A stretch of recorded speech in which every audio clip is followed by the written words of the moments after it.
Welcome to this week's episode of the Homeschool How-To.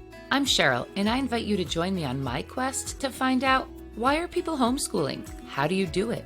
How does it differ from region to region? And should I homeschool my kids? Stick with me as I interview homeschooling families across the country to unfold the answers to each of these questions week by week. Welcome. With us today, we have Mindy Muller and Kendra Wright from Wealthy and Rad. How are you ladies doing? Good. We're good. Thanks Yeah, for thank having you. us. Thank you so much for being on here. Who should I start with? Because I'd really like to get kind of an introduction to both of you and your company and how you guys connect with homeschooling. Mindy. All right, Mindy, we'll throw it to you. So Kendra, you were that one in school. Okay. Not it. Yeah. All right, Yeah. Mindy. So, tell us about your business and about how wonderful Kendra is, because that's really why she was throwing it to you, right? Oh, that's true. Kendra is awesome. She actually was homeschooled herself, and then she homeschools her children, and she's brilliant. So it'll be fun to get her Awesome. story. I, on the other hand, my kids were public schooled through sixth grade. Well, it's hard. I have triplets. Wow. And so when my triplets were about to go into sixth grade, that's middle school in Utah, I felt very strongly they should not go to middle school. I'd heard a lot of things. I had an older daughter already. She's 5 years older, and she'd been through middle school, and it was the worst time for us. And I just really wanted to avoid that time. So I also had a fourth grade. She was going to go into fourth grade. And so I just decided I was going to do a clean sweep and homeschool everybody from my oldest, who was a sophomore, junior. She was a junior in high school. So I pulled everybody home and we began our homeschool journey. And luckily there was a lady in our neighborhood who belonged to a co-op or a commonwealth in Utah. And I went to her house. I knew she homeschooled. I actually revered homeschooling really well. I just didn't feel like I would be very good. I was worried about my patience level. I think most moms are. I think that's really not uncommon. And I met with her, and her name was Leslie, and I said, "Tell me, like I was so green, so at the very beginning, like I know nothing. Tell me where I can start." But I am a researcher by nature, so I had read a few articles, but I needed some hands-on, like true life experiences of what to do now. And so she said, I'll share with you what I do. And so she did. She said, I belong to this co-op. I also teach my children here, but the co-op or commonwealth was phenomenal, and it enabled me to meet tons of moms, Kendra being one of them. And that's how we began rubbing shoulders or elbows, because Kendra and I were able to get to know each other. Kendra taught my children. I taught Kendra's children. So it was really fun to be able to get to know her better. So that is how I first met Kendra, and that's how I began homeschooling. Oh, that's cool. And then Kendra, did you homeschool from the very beginning? So I was homeschooled from the very beginning. When I started homeschooling, my mom pulled my sister out in fourth grade, and I wasn't even born yet. So I just was born into a homeschool family. That was when it was kind of weird, and people, were like, "I can't believe you homeschool." Even in Utah? People actually were surprised.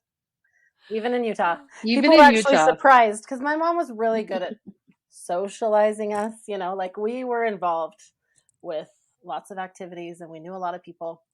I did end up going to high school. She was nervous about, credits and making sure that we graduated. And so I went from ninth grade on to high school, and it was fine. It was fun. But I knew, so my older sisters homeschooled their kids when they first started. And when I started having kids, I'm homeschooling my kids.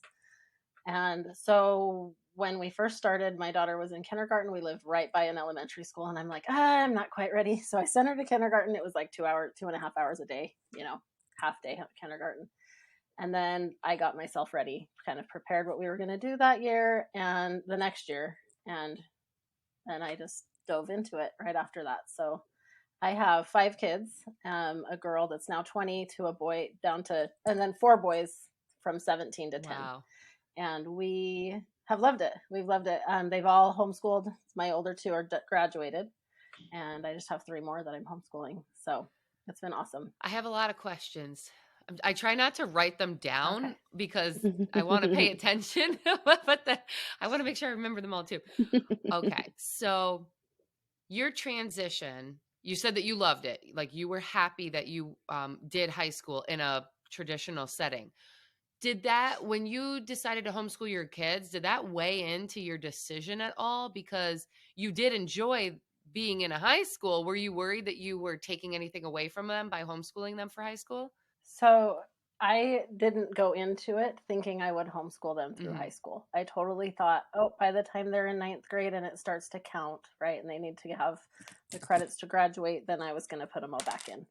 And I had a few friends that were like, no, you can totally do this. Like, they don't have to graduate from high school if they want to go to college anymore. There's so much more that you can do in with homeschooling and in the world of college that you don't have to have a high school diploma or the traditional high school diploma. And I was like, I don't know about that. Like, that made me nervous. But so the other thing, my kids participate in sports, and so we actually they are still able to participate in the sports through the high schools that they wanted to here in Utah, and not go to school. So that's been kind of fun for them. They're still over kind of at the high school after school doing their sports, but school at home. So, Yeah. and So, I don't know. I just felt like I could do and it, so they probably, if they and wanted to it's worked. participate in like the prom or, things like that, that we look Yep. back on and think of, oh, my kid's going to miss out on the prom for like whatever, how much fun that Mhm. really was at the Yeah. time. I think the movies tell Right. us it Right. was fun. So, those are the things, but yeah, that's the difference too, which I guess even if you live in a state like I do in New York, your child cannot participate in the school sports. However, you can still be invited to a prom and go. And there are Okay. other sports like for instance, basketball. If you wanted to be on a travel basketball league, you could still do that. And I don't know, I guess it's just Right. outside of school, a more intense kind of way. So there are other things they can do. And I think that like Mindy, you were saying before, you wanted real life experience with it, like real life, a day in the life of a homeschooler. When you started talking to I that did. other mom, and that's why I started the podcast, because I was trying to look up YouTube videos. I'm like, what does a day even look like? Is everyone like, do they wake up and start sewing clothes? They're like, what does it really entail? Um, and I couldn't find too Baking. much. So I started asking people in real life, and then one day was like, well, let's just ask people. This is just New York. Let's see what they're doing all over the place. So that's been really cool. Now, having five, and you have a vast age gap there. And Mindy, I didn't ask you how old your kids were, but you can probably answer this after Kendra too. How did you guys work in educating all the different ages and like occupying the little ones while you're trying to teach the older ones? So for me, it has changed so much every year, right? It's because I started with just two kids, and that wasn't very hard. And then I would have babies, and I'd have to keep the babies occupied. But one thing I found was some subjects we can teach together, and some subjects they have to learn on their own. Like math, that was kind of their own type of thing, and I'd have to be with them most of the time when they were at least in elementary age to help them with their math. But a lot of subjects I could teach to all of them, and be able to give an assignment to the older one that's harder than just a project or an activity for the older one, as opposed to something different for my younger child. So we kind of did it a family school style when it came to like core subjects Mm-hmm. besides math, keeping little things for the kids that are younger to entertain them while I'm teaching, or doing it during nap time. Mm-hmm. Mindy, did you have the similar or So, any other tricks? well, I was lucky because most of my kids are the same age Oh, that's right. You have the because I had triplets. triplets. So, Yes. so they did learn all of the same things just because they were all on the same age. And then my daughter, who's 2 years younger, just she has always just she should have come as a quadruplet, really. So she just kind of stays on their level, to be honest with you. So I just kind of did them all together. My oldest daughter, she's 24 now, And my triplets are 19. They graduated last year. And then, and they graduated from homeschool. And then my youngest is 17 and she'll graduate actually this year. She'll graduate early, but she actually went to public school for high school. And she chose that. She really wanted that. And I felt okay with that decision. And she's done great. So I was really glad. She was so worried she'd be behind. She was so concerned she'd be behind. And she has excelled. She's a straight A student. She's done so good. And I was like, Quincy, I think she thinks that I think her thoughts we're loosey goosey and other kids are so smart. And I wouldn't say that we were a loosey goosey school because we did school every day. I mean, but I wasn't a rigid, I can't do rigid.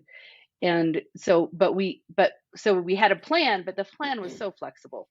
And I think she worried that that she wasn't getting what she needed without like more of a structure, but she did great. She knew what she needed to know and she did good. So teaching all of my kids being nearly the same age was really a good thing. And I never had any babies with them. So for me, I reached that point where I was like, okay, maybe I can do homeschool because it's all one thing, right?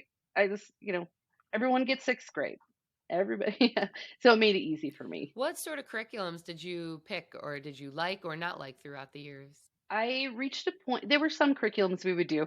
One of them was through Lemmy, where it was through our Commonwealth.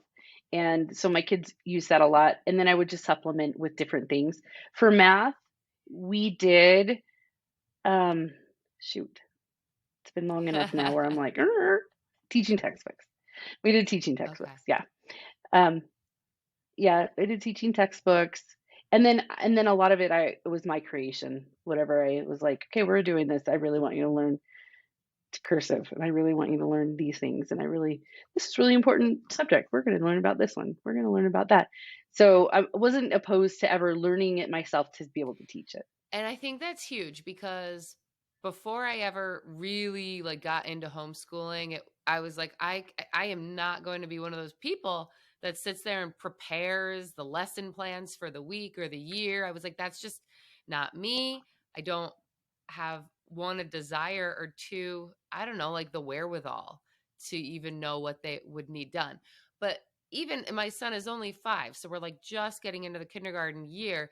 I think once you get your feet wet, you're like, oh, well, like right now we're switching it up. I told him we're not doing any of your phonics or math for 3 weeks. We're just going to do a Christmas. It's called a Connected Christmas through Treehouse Schoolhouse. And we're going to do that. So it's like a little bit of like Bible stuff, copy work, art.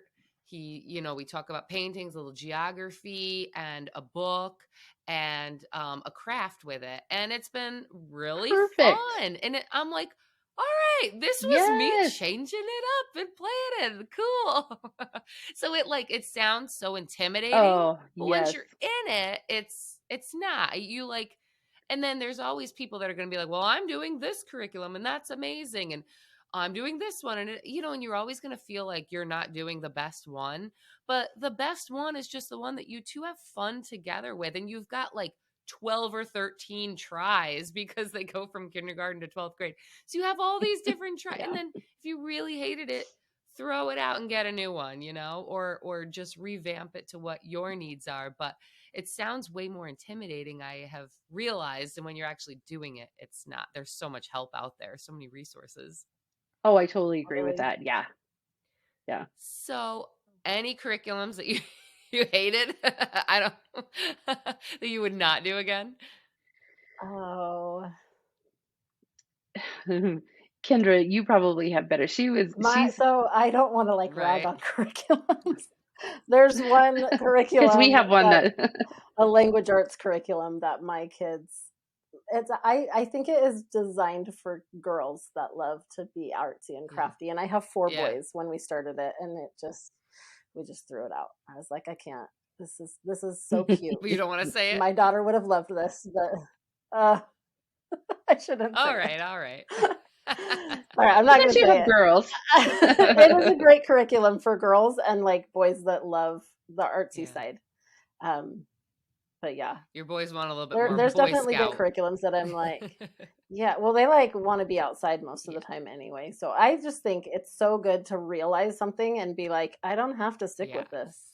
and should move on to something different and not be stuck in a curriculum that your kids hate and make them feel miserable. Like that's the worst. It's not fun to homeschool a kid that's like, I hate this. I mean, granted, there are times when your kids are going to hate their math lesson, right? And you're still just going to be like, well, let's keep doing it. Let's push through, you know.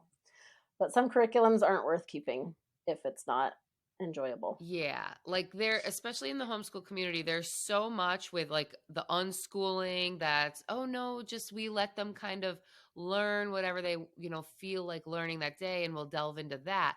But I'm just not that way. Like I think I have a little too much OCD. I need to say like this is what we're starting and we're going to This is what we complete this, do. and I know that you've Yeah. learned something. Because I feel like it would start out wonderful the first day and then we would never get anything done ever again. Because there's always something else to do, right? Like cleaning, cooking, laundry, shopping.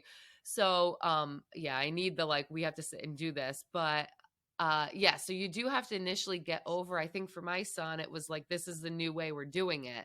Because especially when he did go to a preschool and he didn't like that, but he just wants to play all the time. And it's like, okay, I know you want to play, but I want to set you up at least with phonics and some basic math so that you like, cause he'll be doing stuff with his father in the garage and he'll need to know like numbers or how to, to help his dad fix this or fix that. So, I've settled on that's where we are. We're going to do a curriculum, but we don't have to pressure it. But what do you do, especially for the boys that are so high energy? And I know everyone says, well, take breaks, take breaks. I would literally be taking a break every 5 minutes, though, if he would, if I let him do a break every time he was too antsy. Do you have ways to reel them in? These boys that just have they're little like Mexican jumping beans. That's probably a derogatory saying these days, but I used to have those. Yeah, but they're just movement, move. Yeah. Well, I Kendra, think I'm sure you I have think good taking tips. breaks, obviously. My son's like a 10-minute homeschooler, like 10 minutes and then go take a break for 20 and then come back and do something for 10. He's 10 years old and he he wants to learn. He wants to read, but he can't sit for a long time. And so, I don't know, one thing he does love to do, we have a trampoline. Yeah. He will go and do his work on the trampoline, and he'll play for a minute and then put it to the side and then sit back down and do his handwriting worksheet and then jump around for a minute and then read his book. Um, Sometimes I worry at the end of the day, like, did he do enough? And if I really wrote down all that he did that day, it's enough. Like he went and helped his dad work in the garage and he mowed the lawn with his dad and he played Legos, did some engineering with that. He did math with me and we did a little family school lesson. That was enough for him, you know? And I think sometimes we're hard on ourselves, like, oh, I didn't do enough with my 5-year-old or my 10-year-old. But really, like, they're gonna be just fine. And boys love because they're in school for 7 hours, so you think that they're learning that whole time. 7, but they're not. No. Well, and they're bored and they're getting in trouble because they want to be outside. They want to be moving. And I don't know how. I'm like, I sometimes threaten him. Like, I could send you to public school if you don't do anything. And he's like, no, don't do that. I have to sit at a desk all day. I say that every day, I think. It's gonna bite me in the butt cruelty someday. I know. I know. He'll be like, fine, send me. But that's the funny thing is he did not like going to preschool. And I was actually glad that I sent him last year because I got to see all the things. And it was a private preschool. I got to see all the things that I didn't like. Like they were just pouring hand sanitizer on them, never even asking the parents, do you want us putting this chemical on him? That like he told us because he knows that my husband and I don't like that. So he's the one that told us, and just different things. Like he was thirsty, but it wasn't time to drink. So they wouldn't let him have a drink and things that I'm like, wow, you don't need to learn that. So I'm happy that I got to see at least that brief bit. And actually, Mindy, you were saying something about kindergarten only being a half day there. In New York, it's been a full day for at least 10 years now. Full day kindergarten. I think they actually recently Oh changed it to man. full day here too. Really? Yeah. But Oh, did they? yeah, I think it is Oh, full that day is here so now. long for those little Yes. kids. 5 years old. Wow. I mean, I started thinking about this recently too, like the rhythm of a child just getting up in the morning when they are well rested, like naturally. And I get it that some older teenagers might, they'll just sleep all day. But like a child that's growing, there's got to be something to that too. I mean, my kid is still it doesn't sit still. But have you guys looked into that or like the benefits of the homeschooling as far as not being under the fluorescent lights and just getting outside and the other health benefits along with it? I haven't looked into the fluorescent light thing, but sleep is huge for That's our smart family. though. Yeah, sleep is. I think that we go to bed around 10 o'clock at night, and I let my kids sleep till at least 8. I'm not a let's hurry. I mean, there's some days when they get up earlier. My teenagers get up earlier, but my younger ones, they need the sleep, and we have all day to do school. So I'm not. I see these little kids that are in 6th grade walking to the middle school at 6:30, and it's dark in the Hmm. morning, and I'm like, they need more sleep. These kids are tired. Yeah. So that's And I did learn some things about, I thought it was really interesting that when I pulled my kids out, the girls, so they were 10.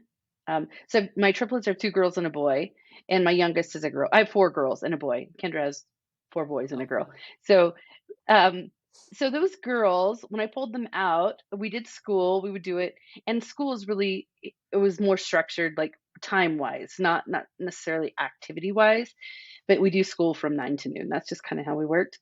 And I told them, okay, you finished all your activities, awesome. Um, you you have about a half an hour to fill in with your with school. So what are you gonna do? And they would be like, I'm gonna make a newspaper, or I'm gonna work on this. Okay, great. And then after that, they would play. And okay, my girls in school the year before, they were like worrying about what they're wearing, how their hair was. They were getting really concerned about what other people thought about them and kind of sassy in how they were. And that completely changed. It took about 3 weeks of school, 2 weeks of our first homeschooling. We finally did it. And at that 2 week mark, after school, after noon, they started playing with dolls again.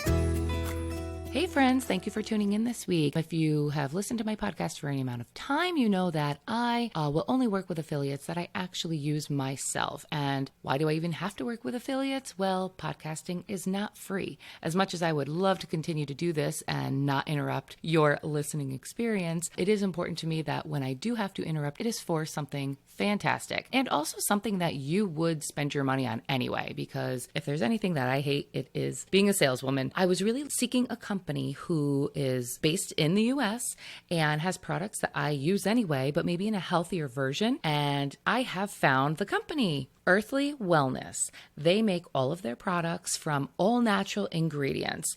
If you head over to the link in the show's description, they will know that I sent you, and you can get 10% off your first order by using code HOMESCHOOLHOWTO. Now, these products are things that you would buy anyways. Shampoos, soaps, there's sunscreen, a pesticide, there's vitamins on there. There is everything from activated charcoal, herbal remedies for different ailments, dry shampoo, shaving soap. They have a pain relief rub. They've got cleaning products, and they have an entire line just for homeschooling products. What I am super excited for to come in the mail, I am waiting right now on their tension relief, because sometimes when we're home with our kids all day, there might be some tension in the home.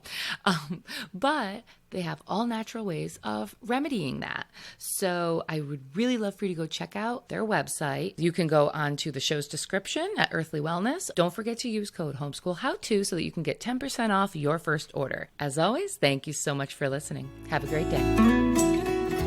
Oh, they wouldn't have played with dolls. They hadn't played with dolls since they were like 7 or 8.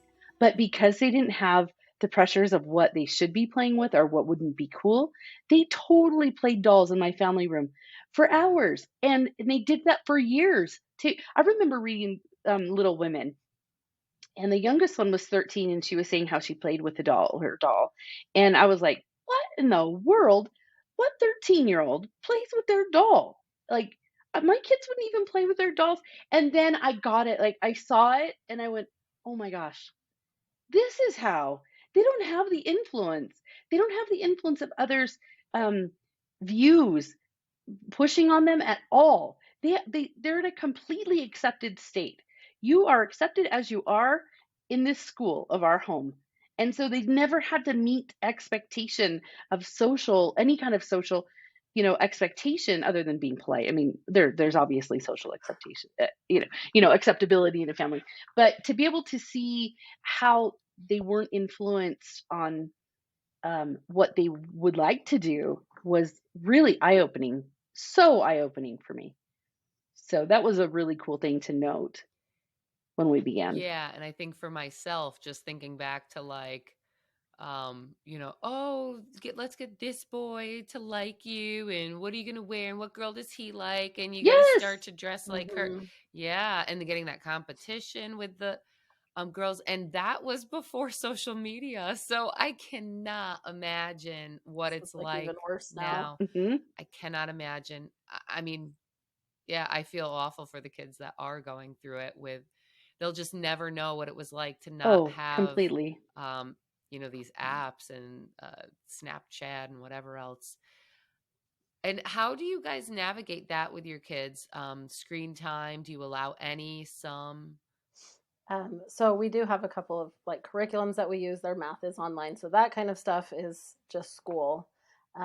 Outside of that, my kids have a Switch. I don't love the Switch, but they do play their Switch. They get some Switch time on the weekends, and and then other than that, a couple times a week they can watch a show or a movie. Um, but yeah, that's about all we do. They don't, as far as cell phones, they don't have smartphones. My older teenager has a smartphone now, um, the one that's graduated. But other than that, we just don't have a ton of technology in our home. Was that We didn't either. was that transition hard for your oldest who didn't really have much and then to get a smartphone as they graduated? So, I mean, we started with like the Gab phone with him when he was 15, and now he doesn't actually care about social media, so he doesn't have any social media on his phone. Okay. He just uses it for talk and text and Mhm. pictures. I feel like he's realized he doesn't really care about that, but he's not into that. Like he doesn't really care about social Yeah. media. So I haven't dealt with that. With my daughter, I will say when she did transition, she got an Instagram account. She was super excited, and she got super depressed because she would sit in her room and she loves art, and she would draw and she would watch reels, and they weren't bad. There was nothing that there was negative, but she would just sit there for hours drawing and watching reels. And for a couple of weeks, I realized how kind of just grumpy she was. And I asked her, I'm like, what's different? Why are you so grumpy? And we realized it was that. Wow. And so she took Instagram off of her phone, and it was like night and day within a few days. She was happier, she was fine. Wow. And then she realized, like, okay, I can have social media, but I need to manage how much I'm sitting there watching it. And Imagine I don't know, Mindy, you have teenage girls all now of that us. have Yeah. that. Have you? If we could just, Yeah, I yeah. know. Oh, us too. It's so Yeah. true. Yeah. It's all about balance. My kids were older when they got their cell phones as well. They were 14 or 15, 14. They're 14. And they're heavily locked down pretty well. And It you know, it's hard. The management of it is so difficult. I'm grateful that my kids are pretty much past the stage where I have to manage it because it has to be handed over to them as an adult to say this is too much or I'm going to take this. So I know that my kids will take apps off and on, like TikTok gets on and off, gets removed. I think once uh, by some of my kids they'll be like, too much time, and they'll take it off, and then they'll put it on for a while because they need access to something or something. They'll have it on for a while, and then they go, wait, I need to get this off. As for other technology, because we didn't have it too much, we just had, if they had an online program, they would use it. We had a Wii, and that was the only thing I would allow in our house for gaming, and that was allowed usually only on the weekends, and it had limited hours because my kids would get like they would get so absorbed in it, especially my son. He was moody and angry and he could only think about it. There's an addictive piece that his tendency is to have it. And now as an adult, we can see it kind of play out a little bit. And it's interesting. It will be interesting to watch how he goes through and sets his own boundaries now. But I knew that there was a problem when he was young. How to manage through that, I'm not sure. I might do it things a little differently, maybe if I was doing it again. I'm not really sure. It's hard. How do you do it? It is hard because, well, in technology, it's so different than when we were growing up. Like, I'll be 40 in a couple months.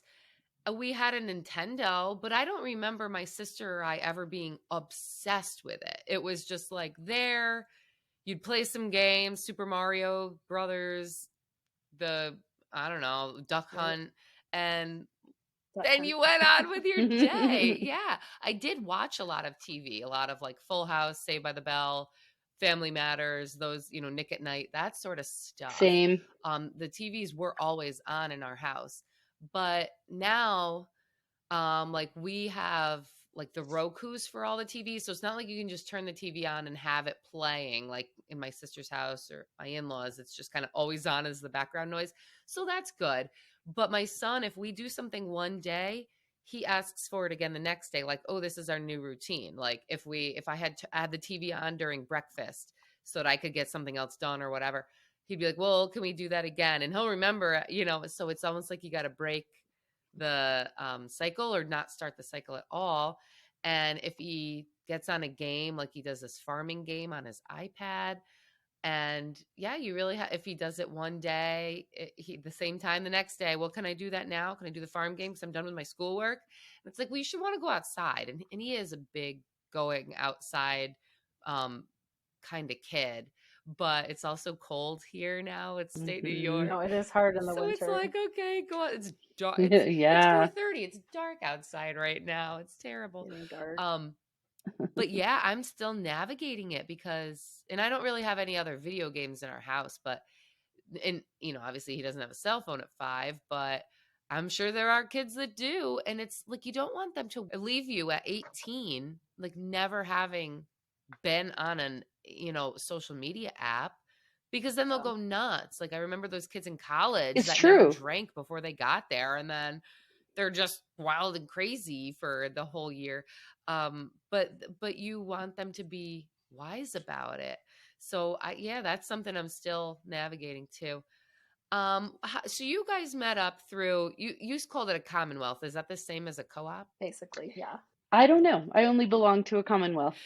So I assume they're similar. I don't know. I always thought a co-op was a little bit more casual. It's not a cult. It's not a cult. I think they call it a Commonwealth here is because it's just a group of like-minded moms that it's just like a co-op. But all the moms are teaching. Yeah, all the moms are teaching. Everybody's helping out. There's a board, and so the board helps so that it's been around for 17 years here in St. George, and it lasts long. I don't know. Well, they just call it a Commonwealth. You grow your kids up in it. Nice. Yeah, and that also is a huge. I was gonna say when we were talking about curriculum, like once my kids hit the high school age, that was their curriculum, was what they did at Commonwealth. They would do that. They would go to the class once a week and then come home and do the homework for that. So that's been a huge which involved writing papers and briefs and giving presentations. I mean, it's pretty heavy. Okay, so that sounds like they'll work on it all a little week. bit more involved than a co-op. I know some of the co-ops that like meets once a week. So you guys meet once a week. Is it all year from like September to spring? Yep, September to the end of April. Okay. And is it? There's classes. Our Commonwealth specifically has a junior school, and they have fun classes for the younger kids. There's no homework. It's just come and they.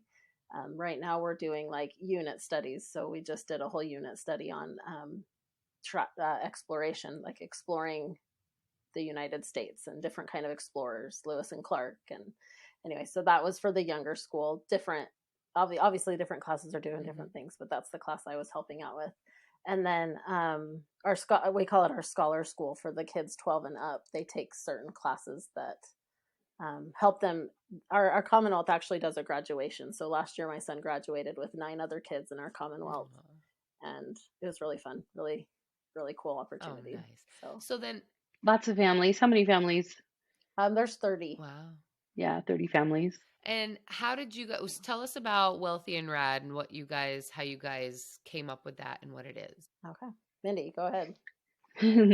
So Wealthy and Rad is a personal finance curriculum that was designed initially to be taught in co-ops and commonwealths or groups, any kind of groups. And it's directed towards kids age 14 to 18. So high school age kids. And what happened. So the background of it for me was that, and I know it's similar for Kendra, but my husband, Kendra's husband wasn't unemployed, but mine was. My husband lost his job, and he was unemployed for an extended period of time. And during that time, my kids, our neighbors were amazing, and they would hire them to do things. And our neighbors were so phenomenal. So they have cleaned houses, they've planted gardens, they've done all sorts of things for our neighbors, and the neighbors would pay the kids. So my kids always had some income they could go. Well, I had one kid out of the 5 that would save her money tight, but the other kids, it would be gone the same day. We need to go to the dollar store. We need to go here. And as we approached this, they were 14 and they were about to be 15. And I knew that I wanted to teach them, and I was trying to decide on a finance program for them. But there was a component that was missing from the other programs that I wanted my kids to have. I wanted them to open up multiple savings accounts that they could save for a car and save for college and save for long term. I wanted them to have an investment account open. I wanted them to actually know what it costs to buy groceries and then did they have enough to prepare for their family. I wanted them to invest in their health so they knew that staying in good health was going to be financially in their best interest. I wanted them to create a business and do a marketing plan and a business plan and actually make money that they could report on. I wanted them to see needs around them. I wanted it more hands-on. I wanted it to be feel and touch the actual money and to be doing that stuff. And I knew I finally reached a point one Easter laying in bed as I was really like, okay, we've got to do this. It was Easter, so I was preparing for the next season. Like, what are we going to do in the fall when we start? They need finance now. And I was like, I'm going to teach it. I'm going to teach it. I'm going to teach the coolest class. We're going to have them. They're going to open up accounts. They're going to be making meals for their family. They're going to buy cars. They're going to buy houses. They're going to understand how the money works. They're going to budget. They're going to actually get money. They're going to get paid for doing stuff. And then they'll use that money to work on the assignments. So they are actually using their ATM with their PIN numbers. They're actually doing all this stuff. And I knew that I was going to have to do it. I wanted to teach it in the Commonwealth, and our schedule, the Commonwealth decides in April what they're going to do for the next year. So it had already been decided, but I was like, this class needs to be taught, not only to my kids. I had triplets, so I knew that there would be 3, but I knew it needed to be taught to all the kids. Every kid needs finance, every single child. I wish my parents had taught me finances. It would have been so much better for me if I knew how credit worked and why you want it to be a good credit and how it is so beneficial to have a good credit score. I wish my parents had told me how a copay worked on insurance so that I didn't get it dinged on my credit because I thought insurance was supposed to pay it. So I refused to, thinking the dentist's office was flawed, right? So I knew this is what kids needed, and I was like, who am I going to teach with? And I had sat with Kendra one afternoon. We were sitting together at the Commonwealth, and we were talking, and I was just, my husband was still unemployed, and I was just saying, oh, it's so stressful. And she was like, I used to get really stressful. Her husband is an entrepreneur, their family is. And she's like, I just learned that it just all works out. And like just sitting with her in that conversation, I knew that she knew money. I knew that she knew budgeting and finance. And that was at that time I had learned that. So when I decided, I was like, who am I going to create this with? Or who would be awesome to create this with? Kendra came right to mind. I was like, Kendra.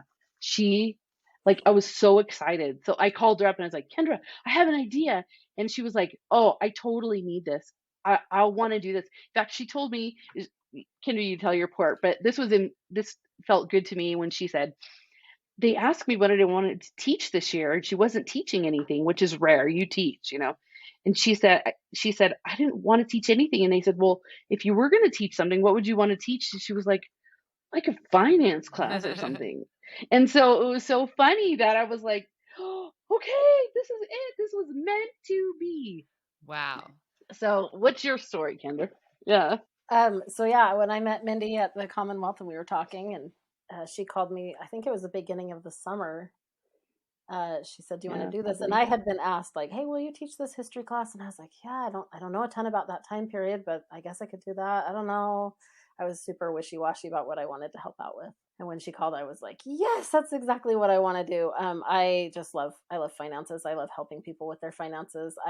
I went to college in family life economics. My favorite classes were family finance, and if I ever like had a full-time job, I would probably do that with help families with their finances and budgeting. And so Mindy and I got together that summer, and I think within like a week we created the Oh, curriculum. wow. It was Yep. fast. She had so much in her mind, and I was like, okay, let's do this. And we met up at the library a couple of times and Hmm. busted it out, and we taught it to our kids that year, her triplets and my daughter, and it was And awesome. many other kids. We had 16 Yeah, kids in yeah, our class. I think we had 16 Parents kids were that like, year. yes.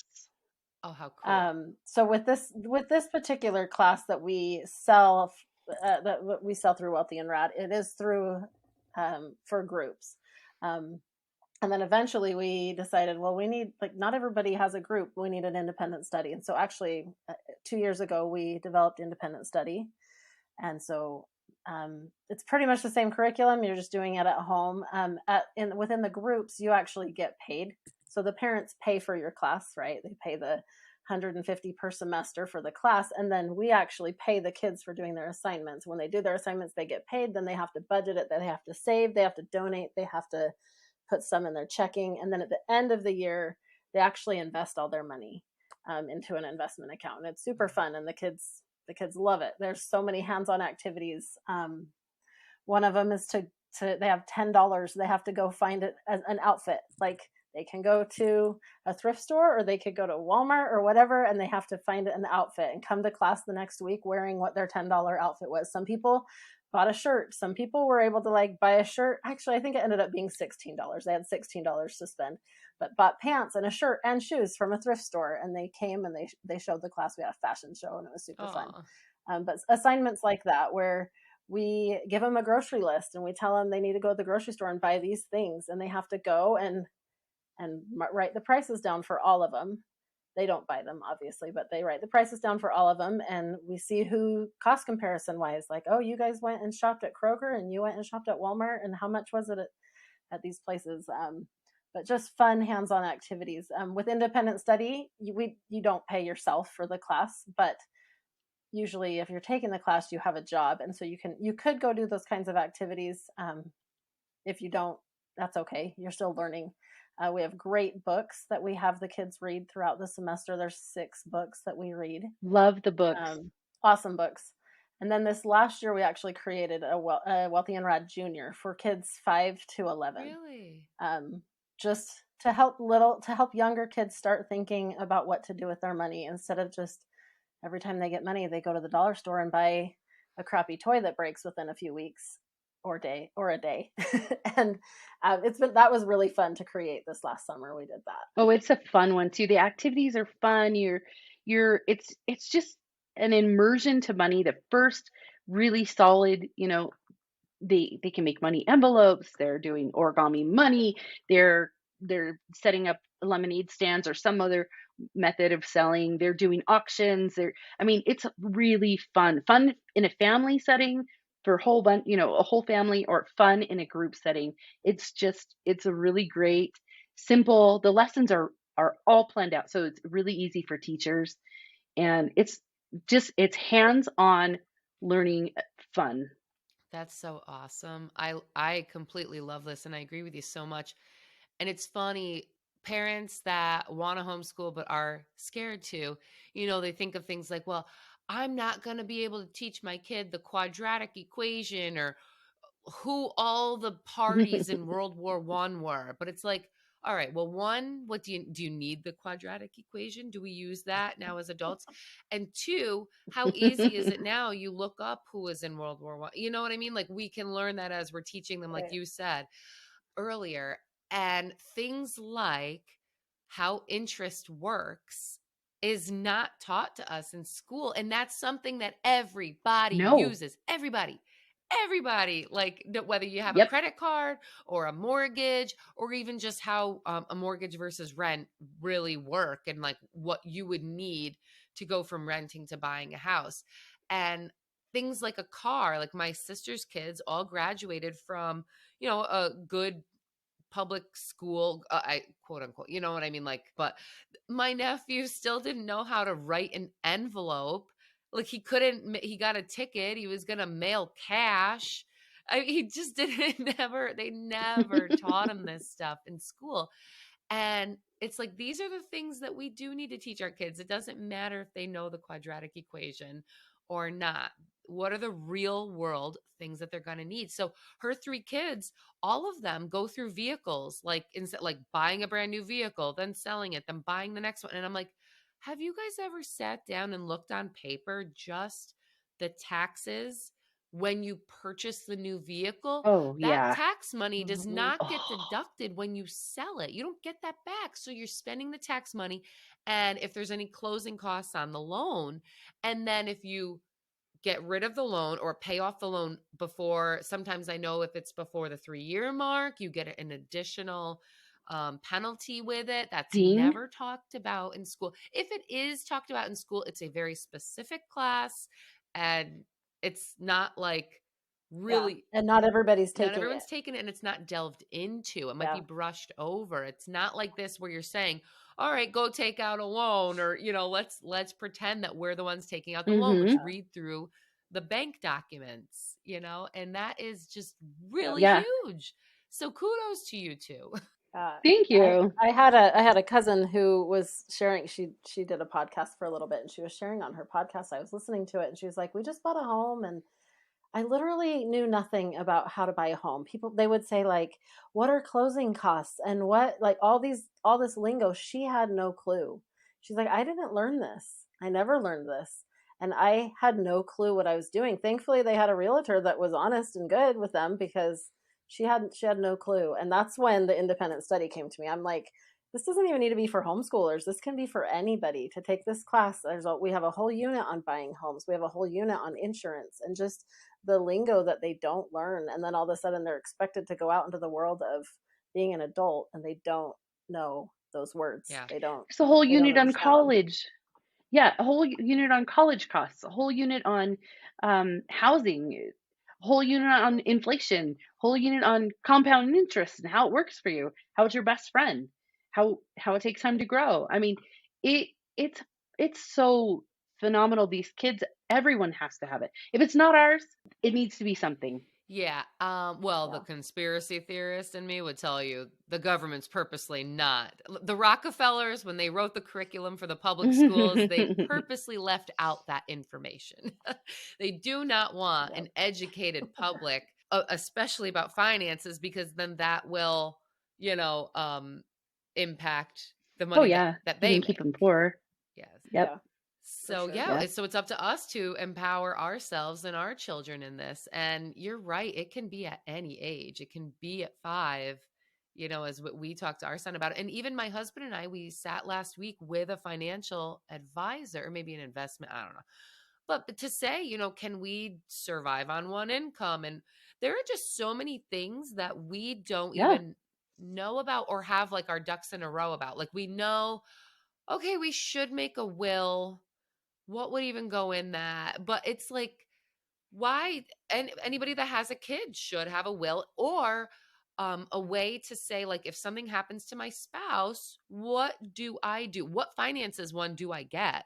Do you need life insurance? How much? What is the difference between life and term? That sort of stuff. Even to say, like, if something happened to my husband, I'm going to be distraught. I'm not going to be like, oh, let me go through all his old paperwork and see if there's a policy through it somewhere. And his job, I doubt they don't have anything together. Most companies don't, because they're all understaffed. They're not going to be like, let's call Cheryl and tell her everything she's owed by our company. So it's like, you have to think about, okay, well, if I die, this is the stuff you're entitled to. And if you die, this is the stuff I'm entitled to. And this is who, would get the children. And God forbid something happened to both of us or whatnot. But it's like, how is that not, especially as you're planning a wedding, right? Like, we're going to have this and photographers and videographers. Right. No one's talking about, like, all right, well, let's think about the important stuff. And it's just so backwards. Really makes you angry. It really is. Yeah. Yeah. So I think that's amazing. Yes, it is. So it's been fun to watch. The kids who've taken the courses have bought their own cars with cash, have paid with college with cash. They don't have loans at the end. They've gotten scholarships or they've just saved and paid. They have 401ks. They have one of them has not one. I know many, but one in particular when I taught with Kendra the first time, he opened a Roth IRA through his family, was able to help him do that. I mean, this is the kind of stuff that, if some of the books that we read are the millionaire, not the Millionaire Next Door, it's the updated version, it's the Everyday Millionaire. And it just shows the average income in time by retirement with adequate spending, you can be a millionaire. You don't have to be wealthy to be a millionaire at the end of your retirement. And that's what kids need to know. Like, I think people think, oh, what's the purpose? I'm not going to be able to live. I can't afford it anyway. But that's not true. It's actually most millionaires are average people who watch their budgets. Mm-hmm. And so letting kids know that is who it is. And The Richest Man in Babylon, that is such an amazing book. So good for kids. It's a story all about like how the savings builds in your pocket. Really? And I need that. so many great books. Oh, it's such a good book. I have Yeah. on my counter Rich Dad Poor Dad too. What are your thoughts on that one? I haven't read it yet. Mm-hmm. That's one of our books. We actually read for the teens. We read one called Rich Dad Poor Dad for teens that Robert Kiyosaki wrote, and it is a phenomenal book. I should probably just get the teen version. Yep. I find that I just learn better with children's They're both books. really good. I do his audio. We listen to it on audio on Audible, and it's 2 hours. Okay.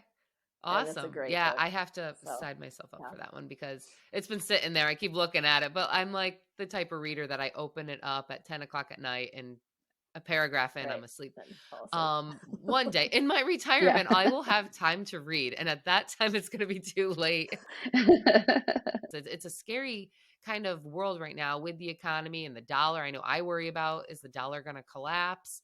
You hear lots of things. Did you find that? Oh, yeah. Yeah, that you had to like really go out and learn. And then you got Bitcoin and all that stuff. How has that influenced what you are doing with your curriculum now? So we haven't delved too deeply into Bitcoin.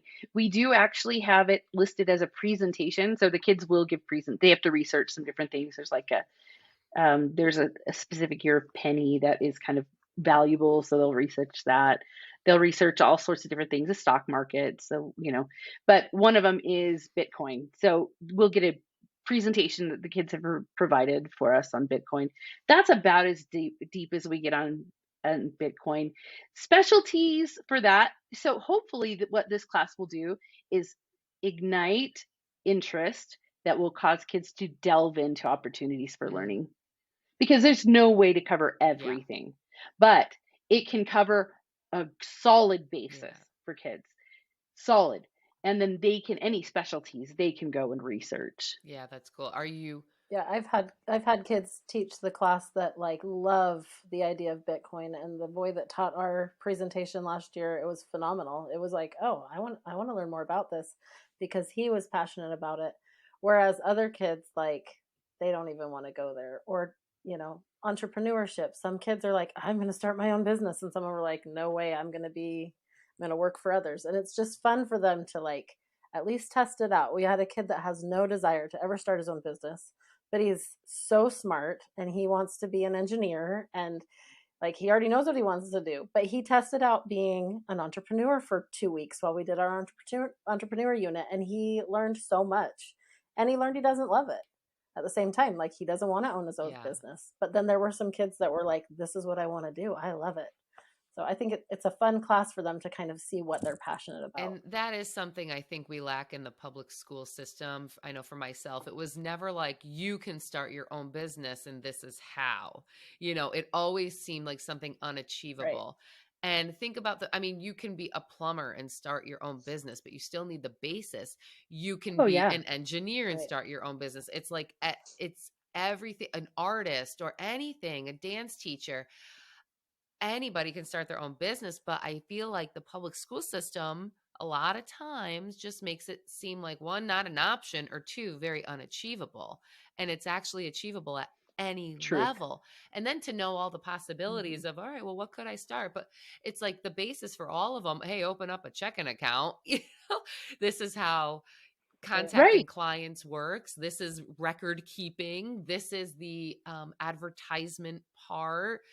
This is a contract. Things like that are so, so important. And I think this curriculum will really do well. I know I will use it one day. And it sounds like my son is, he's 5. So he definitely will be right there. And he's interested in that sort of stuff now too. It's like, okay, well, we bought you a $60. He bought his own race car for like a remote control. It was $60 and it broke in 2 days. So we returned it and got another one. Oh, that so broke in 30 days. So I was like, all right, well, if you spend more money. Well, those RC cars, they're the worst. But like he spends hours out there. They love building little ramps for them to jump off of and stuff. So it's cute. But yeah, that was like a cool little introduction to him on, and we read the Tuttle Twins books too. So like that they kind of talk about that great. And how that works in our economy and capitalism and all that. So that's great. So how can people find you if they are interested in this curriculum, Wealthy and Rad? We are all over. You can reach us at support@wealthyandrad.com. And then our website is wealthyandrad.com. And you can find us if you just search for Wealthy and Rad on Facebook and on Instagram, you'll find us as well. And we do lots of posts and lots of things and tips and tricks for teaching your kids and on those. So like and follow and get your feet wet. It's time. It'll be so good for your family. Yeah. Boy, if anybody needs to know anything, I think finances are it. Absolutely. Yeah, Mindy and Kendra, thank you so much for being on the show today. I look forward to enjoying your curriculum with my kids, and hopefully I'll have you guys on again, and you can tell us as you develop the curriculum even more over the years, come back and tell us about it. Awesome. We'd love to. Thank you. Thanks for having us. Thank you, ladies. Have a great night. Thank you. Thank you for tuning in to this week's episode of the Homeschool How-To. If you've enjoyed what you heard and you'd like to contribute to the show, please consider leaving a small tip using the link in my show's description. Or, if you'd rather, please use the link in the description to share this podcast with a friend or on your favorite homeschool group Facebook page. Any effort to help us keep the podcast going is greatly appreciated. Thank you for tuning in and for your love of the next generation.